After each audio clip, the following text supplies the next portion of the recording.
ज्या पद्धतीनं भगव्या ध्वजाला फडकं म्हणण्यापर्यंत विरोधकांची मजल गेली आहे, याची किंमत काय चुकवावी लागेल? वाटतं की मी जे मध्यंतरी बोललो होतो की उद्धवजींना सायकियाट्रिस्टची आवश्यकता आहे, त्यांना मदतीची गरज आहे, हे आता त्यांच्या स्टेटमेंट्सवरनं स्पष्ट होत आहे. ते ज्याला फडकं म्हणाले तो भगवा ध्वज आहे.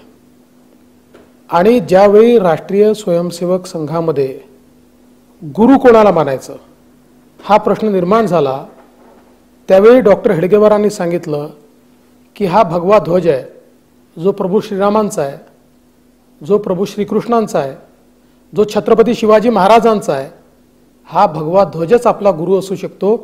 आणि म्हणून गुरुस्थानी तो भगवा ध्वज त्या ठिकाणी ठेवला.